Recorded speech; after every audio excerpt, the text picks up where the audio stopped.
Hello, everyone, and welcome back to the Extra Lab podcast. Today, we are lucky enough to have with us Emily Wisniewski. Emily, how are you today? Good, how are you?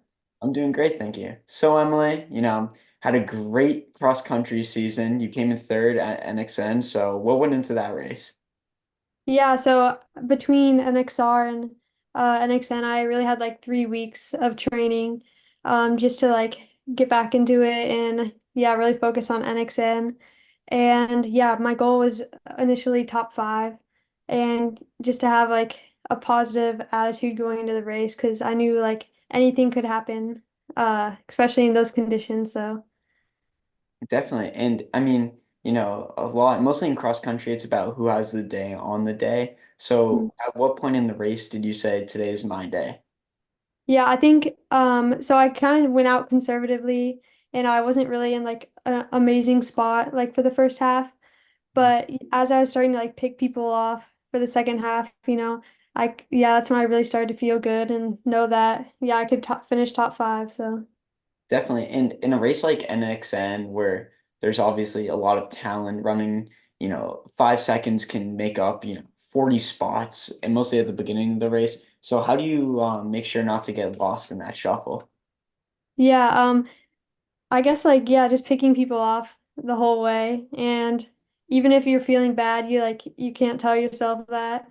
Um and even yeah, at NXN within like the last like meter of the race is really what came between third and fourth for me. So yeah, every second counts. Definitely. Isn't the Nike slogan for NXN's like finish on empty and then mostly in a course like that it seemed to be a little gritty. So what was your experience with the course on that day? Our state meet course for Oregon was really similar to that. So really sloppy. There's like a couple mud puddles, one really bad mud puddle, but yeah, it was just like really wet and sloppy. Definitely. And I mean, I'm an East Coast runner, so I know we have a little rough conditions, but what's the conditions typically like in Oregon? Oregon, where I live, it rains a lot. Yeah, for like 9 months of the year, it's like just rain. But otherwise, the summers are nice because they're not too hot. Definitely. And I feel like everyone at least I have on this podcast is obviously, they have a lot of credibility and, they're obviously better runners in their state and being a better runner in the state of Oregon, which just has such an history. What is that like? Yeah, it's awesome. I think. Yeah, sometimes I think there's like compared to California, it's like very stacked, or like I don't know, other states, is very stacked. Whereas here, I don't know, I've really had the opportunity to grow and like become like the top in the state, which is yeah, really exciting. Definitely. And obviously, you had a great cross country season, but you came off a really nice track season where you placed second at Nike Nationals. So, what went into that one? I think yeah, I guess that really helped me with summer training and realize like I don't know, I ran like a really big PR for the 5K on the track, and that kind of helped give me confidence going into the cross country season. Yeah, just to work on my time. Definitely. And well, as you run really fast, as you said, and it gave you a lot of confidence, was it easier or harder, would you say, to keep the motivation going for summer training? I think easier. Yeah, I took like a week off, but then yeah, just help work on mileage and just get into shape. So. Definitely. And, mostly with NXN being in December and, having to plan very tactically when to peak and how to peak and build base, what's your experience been with that? So I'm kind of a more high mileage person. So yeah, I'm really build a big base during the summer and for like the first half of the season. And then I feel like the bigger the base, like the longer your season will last. So yeah, and then I only really taper for like the big meets. Definitely. And you said you're a high mileage person. So what does like the average week of training look like for you? Yeah, so I run 6 days a week. Right now I'm doing 60 miles a week with a long run on Sunday. And then it really depends on like what time of year, but right now I'm doing like workouts on Tuesday, Friday. Definitely. And is there like a workout in particular that's like the hardest you workout you would have done or do?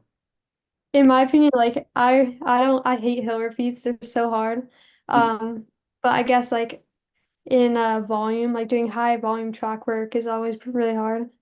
Yeah, definitely. And as you train, is there a go-to trainer or like what's your go-to trainer spike and workout shoe? Yeah, for training, I really like the Invincibles. And Hmm. then when it comes to workouts, I either just use like an old pair of spikes or the Alpha Flies. I like those. And then for yeah, racing, I use Dragonflies.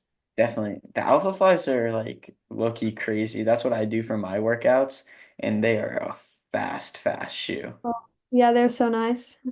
I mean, it's kind of weird because I feel like I'm just bouncing forwards, but I don't know. That's my experience with them. I really like them though. Um, Yeah. But, as like I feel like at least for you in the position that you're in where you do track 5Ks, it's really interesting because a lot of track athletes don't look at the 5K until college. So how is that like what's the difference between that and cross? Like does the training change at all or is there a different strategy at all? I think, yeah, just because it's during track season, I'm like already focusing on speed a little bit more for like 3K 1500. So Mhm. I think, yeah, my workouts, I'm doing more workouts on the track and yeah, focusing more on like shorter intervals compared to cross country, which is like a lot more aerobic workouts. And yeah, I guess for the 5K, cross country 5K, it really like just depends on the day. And I don't know, any course could be different. So, Definitely. And how do you like find that balance or ratio of like doing the 1500 to doing the 5K with speed versus base and all that? yeah, I mean, mainly I really like the 3K and 5K, so I like focus on that the most. But yeah, I throw the 1500 in there a couple times. And then yeah, I don't know, my coach kind of just signs me up for whatever, so I just gotta be ready. No, that's like the low key the motto I have though. So I don't know. At least for me, I always it's whatever my coach wants. Just throw me in there and just trust the process. But you go roll Mhm. with it. But Yeah. big outdoor and I don't know. I presume you're running indoor nationals, but Mhm. what's that looking like? Do you have any particular goals coming up or? So I did one indoor meet so far, which was like my first, yeah, indoor meet ever. And then I tried to get in another one this weekend, but that didn't work out. So I'm just gonna wait till outdoor or indoor nationals. And yeah, I'm signed up for a 2 mile and 5K. So Definitely. That's lucky a crazy double. I mean, obviously it's spread out between days, but still the 2 mile 5K. That's yeah. that's gonna be some fun excitement. So when you're doing a double like that, what's the go-to recovery? Yeah, I think I have my first race is like afternoon and the next day in the evening. So yeah, I have quite some time just to like relax and like make sure to get like good nutrition in. So Definitely. And do you have any time goals in particular for that or I guess so far indoor season, I'm kind of just doing it more like for fun. I'm mainly gonna focus on outdoor season, so yeah, I didn't set any time goals really, but I think 5K, it would be nice to go sub 16, but we'll see, yeah. definitely. And I gotta ask because you're an Oregon runner and this you ran your first ever indoor race. Thoughts on the 200 oval?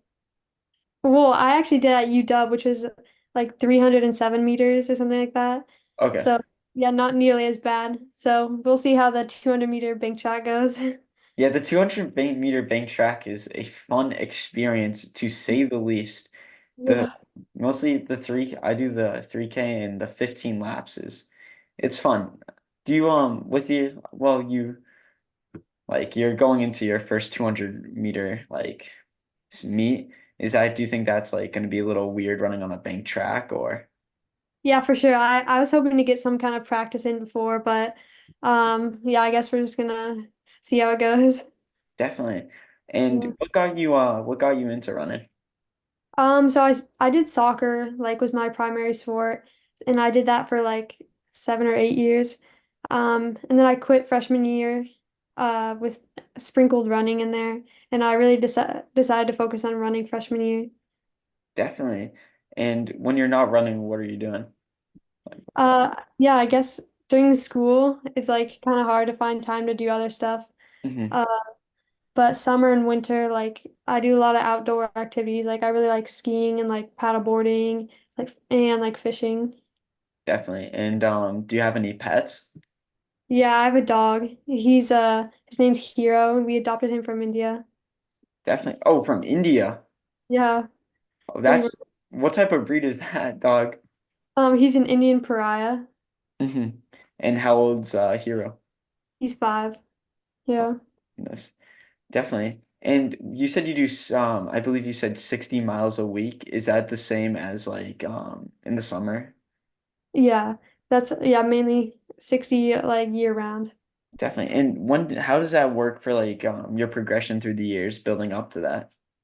Yeah, so I started doing that mainly, yeah, junior year. But otherwise, yeah, I started at, I'd say the year before, like 50, 55. So just like slowly over time increasing. Definitely. Um, yeah. Well, Emily, thank you so much for being guest on the podcast. Yeah, thank you.